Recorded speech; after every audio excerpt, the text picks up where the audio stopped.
I was fortunate enough to play the first few hours of the Shadow of the Erdtree expansion, and needless to say, there is lots of yapping to be done. I'm not going to go over everything today, I'm just going to cover the gameplay elements like the new upgrade system, new weapons, spells, talismans, and other small changes. So I'm not going to talk about anything story related, not going to talk about the bosses, level design. I'll make another video talking about those things tomorrow, and also anything that I just forgot to add in this video, or if I find out new information, I'll make some Twitter posts about them. Yeah, I just made a new account recently. Surely only intelligent conversations take place there.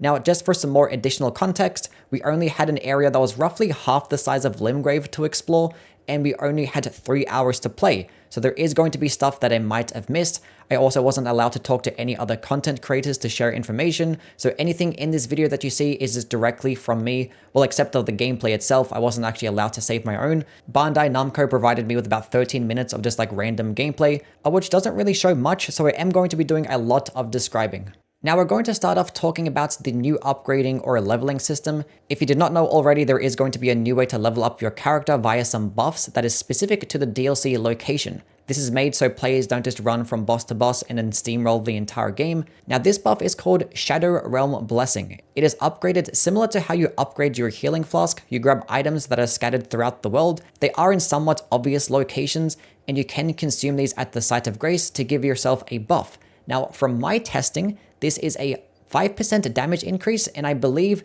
a +3 to all of your damage negation stats. I didn't actually test out the damage negation thoroughly, so I'm not sure if it's +3 or like an 8% increase, but it is going to be somewhat of a significant amount for every single buff. Now this buff is only applicable to the Lands of Shadows, not the Lands Between, which is the base game. You can also tell the buff is active because all of your stats in the menu will be highlighted in yellow. Now you might think that 5% isn't that much, but in my 3 hours of playing, I did manage to grab enough items to boost my Shadow Realm Blessing 3 times. Now kind of similar to Golden Seeds, you're going to need multiple of this item the more that you actually upgrade it. You only need 1 the first time, but then you're going to need 2 for the second, 2 for the third, and then 3 for the fourth. And yes, every buff does give that same 5% damage boost. Now I'm not sure what the maximum amount actually is, but my guess is that you probably can boost it up to 10 times. And also this buff is not reversible. Now there is going to be another item to boost your Spirit Ashes too. It still falls under Shadow Realm Blessing, but it requires different items. So you don't have to worry about picking and choosing between your Spirit Ashes or yourself. They're going to be separate. Now these items are also pretty easy to acquire. One of them was actually dropped off like a random enemy in like the hallway of a legacy dungeon. So do also keep in mind that it can drop off enemies too. Now I don't know the amounts of which they do get buffed by. I'm going to assume that's going to be very similar to our buff. But yeah, I didn't really test it out because I didn't really use any Spirit Ashes at all. I was busy testing like basically everything else. Like the weapons, there is going to be roughly 100 new weapons in Shadow of the Erdtree. Now obviously I didn't have access to that many. They gave me like 10 weapons right at the beginning and I found like another 5. Also, I am pretty sure that I found all 8 of the new weapon classes. I read 8 different categories, so I'm gonna just go with it. But confirmed, we have light greatswords, great katanas, martial arts weapons, bear claws. Those 2 actually might fall into the same category. Duelist shields, perfume bottles, backhand blades, and throwable weapons. Now, first things first, I want to talk about the light greatswords. The weapon you see on screen right now is called Milady. Now, this weapon class is obviously going to be an in-between of the greatsword and the straight sword, and their moveset is the smoothest moveset I have seen in any FromSoft game. This class is probably the highlight of all the weapons. Its light attack is a mix-up of pokes and swipes. The heavy is a bunch of swipes. The Ash of War is specific to the light greatswords. Is a cool stance to where you can either lunge or get off a flurry swiping attack, but the best part of the weapon is going to be the weapon combos. This guard counter you see on screen right now isn't actually a 3-hit combo. It's just a 2-hit combo, but the light attack follows flawlessly with the moveset that it just looks like the exact same attack. And the same as this combo right here. It's a heavy attack double swipe that has a sword finish overhead, and then when you click the light attack, it just continues the combo. And this same thing can also be done with a running attack, and it's just buttery smooth. It basically feels exactly how it looks. Now there is also a power stancing light greatsword weapon that I'm not going to disclose the name of for spoiler reasons, but I can talk about it in tomorrow's video. But this power stance combo does have the same types of combo potential, but it doesn't have both weapons swinging at the same time. And typically dual wielding weapons that hit at the same time are just better. So for me, if I'm using the light greatswords, I'm probably going to shift towards more just two-handing the weapon, But this power stancing weapon in particular is actually an int faith weapon. Very similar to the Sword of Night and Flame, it gets split fire and magic damage, and its skill is a stance to where you can either summon a fire tornado or shoot out these like magic type of wave attacks. It is a very cool weapon. It doesn't perform as well as a Sword of Night and Flame in my opinion, but it is more fun. Now the next weapon I want to cover is the Great Katana. The weapon is called Great Katana, and as is the weapon category.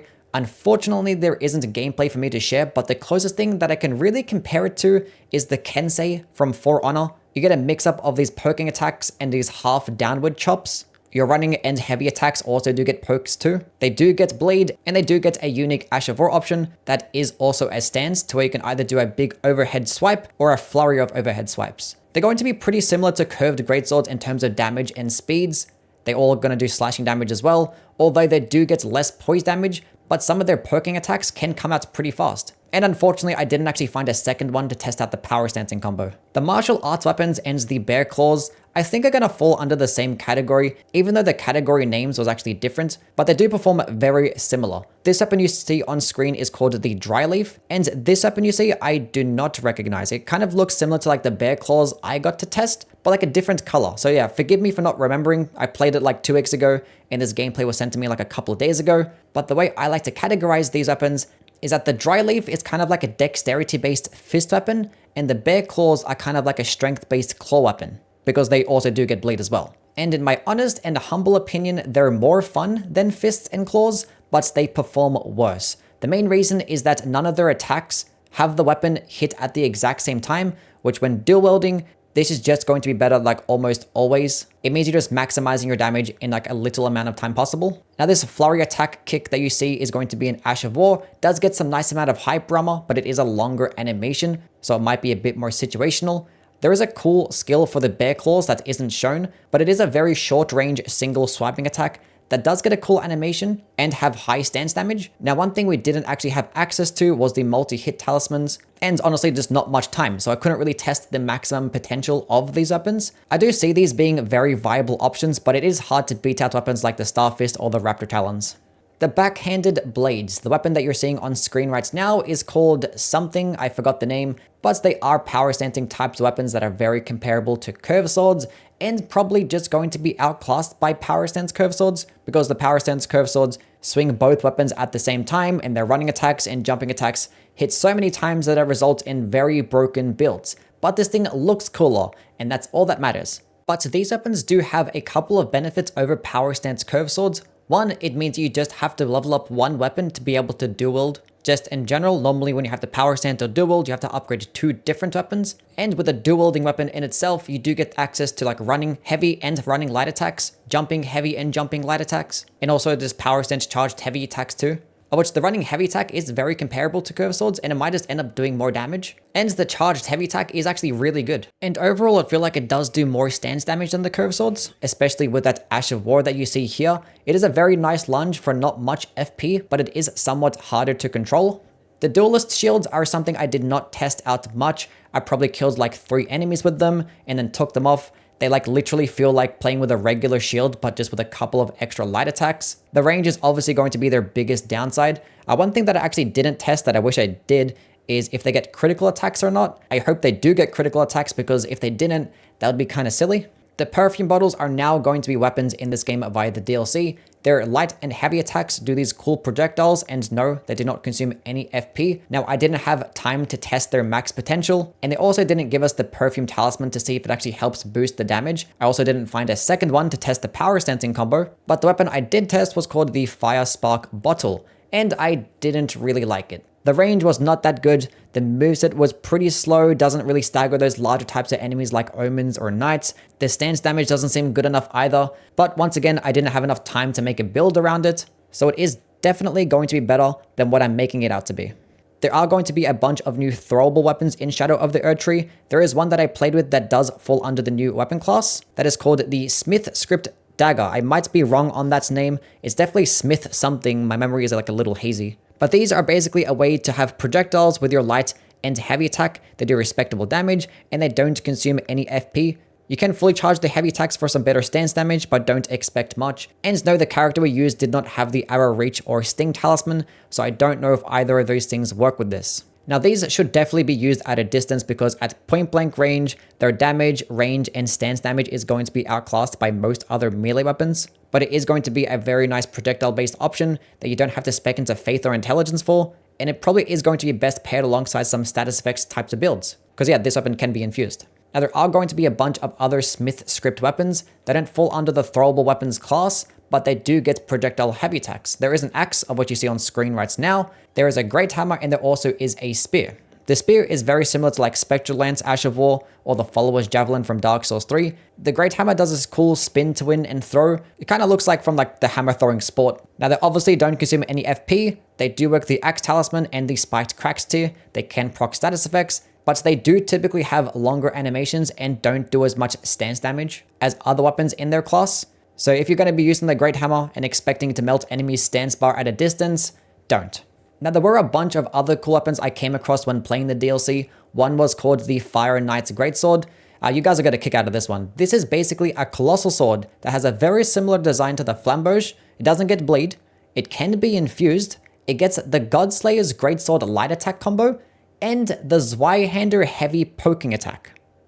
Yep. There is also another colossal sword called the Moon Irithyll Sword, basically identical design to the Troll's Night Sword, but this one actually comes with Great Blade Phalanx as a skill. Don't know why they didn't actually include Great Blade Phalanx to the Troll's Night Sword, but thankfully we have it now. Now the skill isn't actually called Great Blade Phalanx, had some kind of funky name that I forgot what it was like Super Phalanx or some shit. And no, I didn't actually test out the amount of stance damage that it actually does do. Obviously Carrion Phalanx does like a lot of stance damage, so hopefully this one probably just does a bit more. But it is going to be a unique skill that is specific for the Moon Irithyll Sword. Also, I did test out a new bow called the Bone Bow, and I did have a unique skill called Rancor Shot, and this skill is basically like the Barrage skill, but it actually has a little bit of tracking. Okay, now time to get into all of the new spells in Shadow of the Erdtree. Now, unfortunately, the gameplay doesn't really have many spells showcased. There's only like 2, and I played with about 10 of them.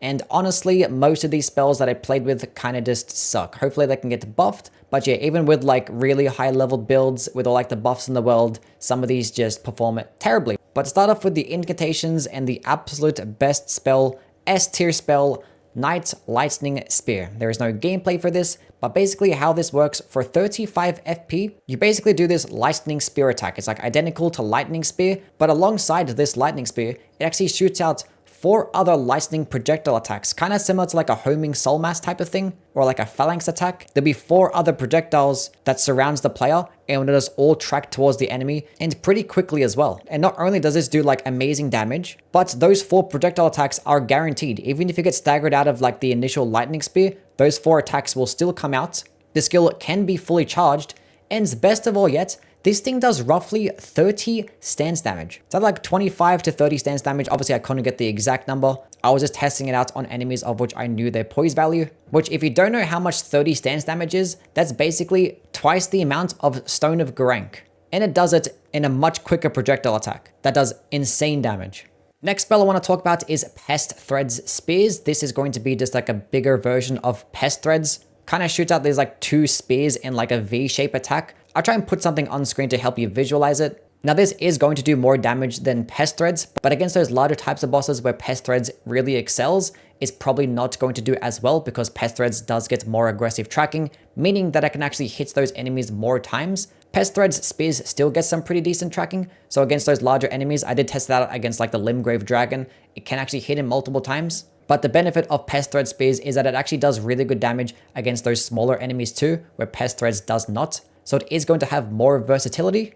It also can be fully charged, and it does consume 28 FP, which can be on the higher end, but it does seem like a pretty decent spell. Now the worst thing about Pest Thread Spears is that it implies the existence of like a very large Kindred of Rot.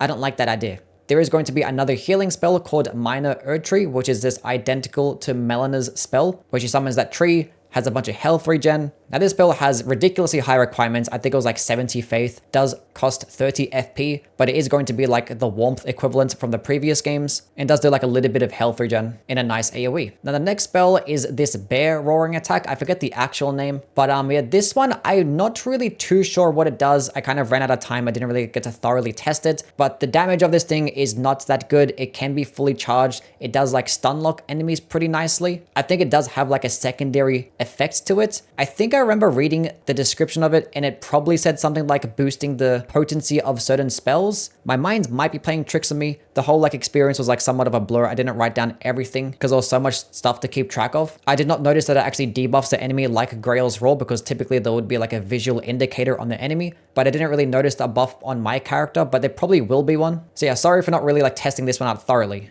There is going to be a spell called Wrath from Afar, which one, I hate the name because this spell is basically like Wrath of the Gods, but you can just shoot it at a distance, hence Wrath from Afar. Could have been a bit more creative than that one, but that's okay. But yeah, this spell is basically going to be emit force from the previous games, but just a holy based version. The damage is not going to be that good, but it does like send enemies flying, and it can knock them backwards, which might be pretty good at ledge killing in invasions, which there are going to be plenty of like ledge killing opportunities in the DLC, of which I did notice. The spell can be fully charged, and it does only consume 18 FP. Divine Bird Feathers is another spell that exists. This spell is basically going to be like a holy version of Fire Surge, but actually does fire out a bunch of these like feathers in like a horizontal spread. They're basically like crucible feathers type of thing. But yeah, just like Fire Surge, this thing does terrible damage. It is just not good or viable at all. Might be pretty more useful to like clean up kills in PvP, but it does have like a longer casting animation, and the FP cost can be pretty high if you keep holding onto the trigger. The last incantation I want to talk about is Aspect of the Crucible Bloom. Now this spell is identical to like the Miranda Prayer tool that you actually see in the game. Well, it's not, you don't really see it in the game because it's cut content, but it just works identical to this. It's the exact same animation, same speed. The only difference is that like Aspect of the Crucible Bloom does summon like a flower on your chest. But yeah, this spell is just not that good because as you can see, the hit detection is terrible. It takes a long time for those projectiles to come out. You don't get any hyper armor. Now, thankfully, your damage is going to be better than what you get with the tools. And it does only consume 20 FP. So maybe against those enemies that like just don't move at all and are very large, it might end up doing some nice amounts of damage. But I think there are plenty of other spells in the game that could just also do this much more efficiently.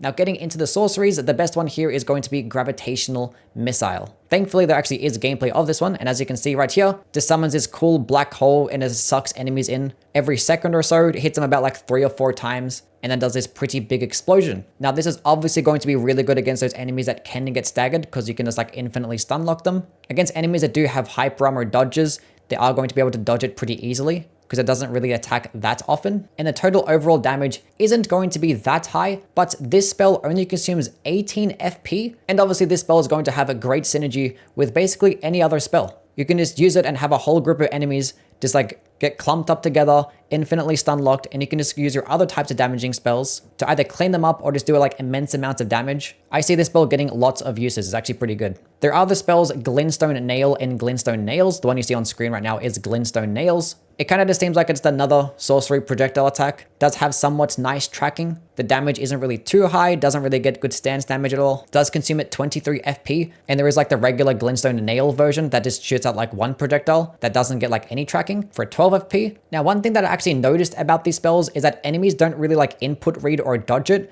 I was using it a little bit and I didn't really notice any enemies trying to dodge it at all. So it might perform somewhat similar to the knight-based sorceries, but those ones are probably just going to be better. One thing that I actually didn't test is whether or not it actually does physical damage or magic damage. Hopefully it does do physical damage, because I actually will give it a use. But the way it stands right now, there's not really much of a reason to use Glintstone Nails over things like Star Shower or Ancient Death Rancor, because those ones can just perform better.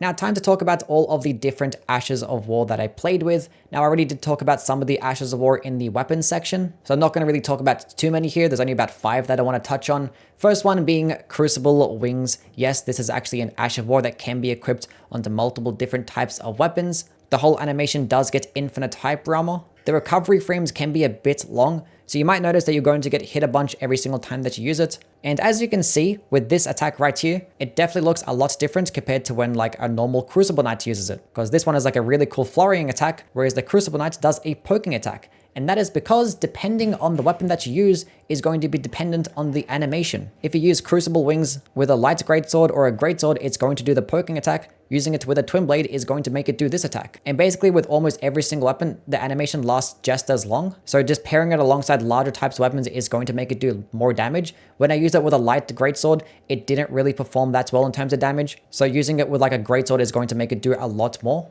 It is going to be a sacred or holy based weapon skill, although it is just going to scale off your weapon level and your weapon AR. It does not necessarily just scale with faith, and it does only consume 15 FP, which is pretty good.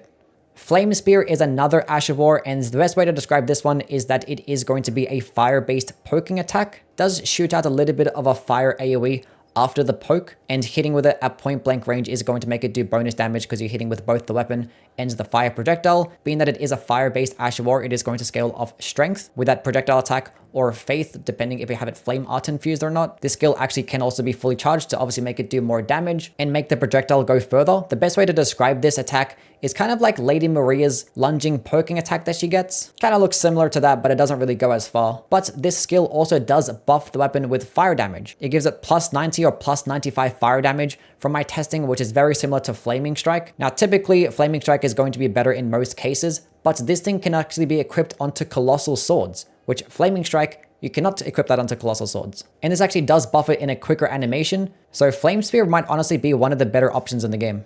There is going to be another gravity-based Ash of War that can be equipped onto like these poking attack type weapons. I forget the actual name of it, but it does this cool gravity tornado attack. Best way to describe it, it's kind of similar to like Dragon King's Cragblade, but instead of turning into a cloud, you turn into like this cool gravity tornado. You don't really go as far as Dragon King's Cragblade, nor have as good a tracking, but it does do it in a larger AoE. It does stagger enemies really nicely, and it does some pretty good damage.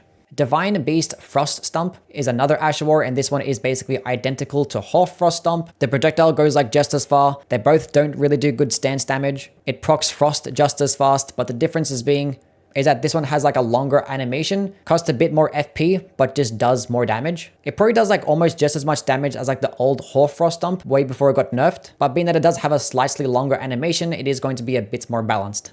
And the last Ash of War I want to talk about is this cool poison kick attack. I forget the actual name, I'm sorry. But this Ash of War can be equipped onto all different types of weapons. And it is essentially going to be like a Poison the Moth Flight, but just like a kicking version instead. It does have like a longer animation, kind of hard to track, but it does do really good damage against enemies that are poisoned. And unlike Poison Moth Flight, it doesn't actually remove the poison. So you can just keep using it over and over again when an enemy is poisoned and do some really nice amounts of damage. I didn't really test it out that much and I couldn't really see its full potential, but hopefully this means that poison builds are a lot more viable. Getting into the new talismans of Shadow of the Erdtree, these are just broken. Now starting off with, there is an arcane heirloom, so there is a way to get +5 to arcane via a talisman. That's cool. Not sure if there is an arcane crystal tier, but there is definitely a talisman now. But to start off with, the first one I want to talk about is called Rolana's Cameo. Now this skill actually boosts the potential of stance-based weapon skills. So that's things like Unsheath, Square Off, some of the new skills that I talked about with the Light Greatsword and the Great Katana. Now from my testing, basically how it works is that when you hold onto the stance for 1 second, your next stance attack does 15% more damage, which that is just stupid. That is basically the equivalent of the Godfrey's icon, but just for stance-based weapon skills. So that means that things like Moonveil Katana, the new power stancing light greatswords I talked about, and the Sword of Night and Flame, these things are going to be doing 15% more damage now. Like this attack right here, that can do 15% more damage. That's basically just as much as the Shard of Alexander, and it's going to stack with the Shard of Alexander too. There is another talisman called the Crusade Insignia. This talisman gives you more damage every single time that you get a kill. Now the damage itself is actually 10%, which is actually very decent damage. That's like just as much as like Ritual Sword Talisman. But the best part about it, it lasts 30 seconds. There are a lot of enemies in this game. You're basically always going to have like a 10% damage boost throughout every single dungeon, every single legacy dungeon. That's just basically constant 10% more damage. Now this is just going to boost your weapon damage. This does not boost your spell damage at all. All like the insignia talismans always just work this way. But yeah, this one is also going to be really good. Now the last talisman is called Enraged Divine Beast. This one actually does enhance your storm attacks. Unfortunately, this one was actually off a remembrance, and I picked the other option in the remembrance and I didn't have time to duplicate it. So I'm not sure exactly what it does, but I'm guessing that it's going to boost your storm-based Ashes of War. Kind of similar to like the Raw Medallion boosts your breath attacks. So if that's the case, this is probably going to be 10% more damage to Stormblade, Stormcaller, Storm Assault, which is just stupid because some of those skills are just really good. I might be wrong, and I wish I actually did test it out, but yeah, this thing has the potential to be amazing as well. Deflecting is now accessible in Shadow of the Erdtree, and it is going to be via a crystal tier called the Deflect Hard tier.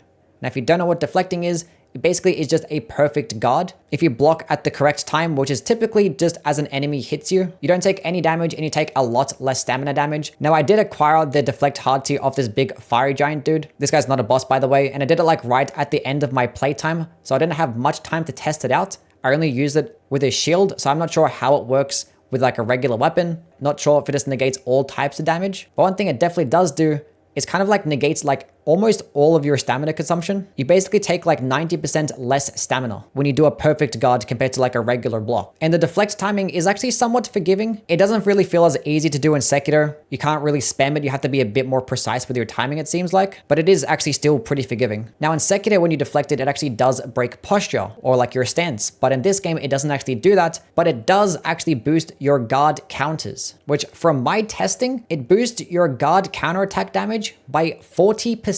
Which being that this is a crystal tier, it is going to stack with the Curved Sword Talisman, and every single time that you get a perfect guard, you're doing immense amounts of damage. I used it a few times with the Light Greatsword, and the Light Greatsword gets a cool like double swiping deflecting attack, and all deflecting attacks do really good damage, really good stance damage. Some of the best guard counter weapons will be things like flails, hammers, even great spears as well. These things are really quick and do high amounts of stance. Now, I didn't actually test out exactly how long this actually goes for, but I'm assuming 3 minutes, because when I did use it, I noticed that it doesn't really go away that quickly, and most of the other crystal tiers in this game last about 3 minutes, so that is going to be my assumption. Anyway, I'm going to wrap this video up right now. Yeah, that was a lot, but I do have some more information to share, which I probably will include in tomorrow's video, and make some Twitter posts about these things as well, so definitely give me a follow there. There was just like a little bit of stuff here and there that I did actually notice.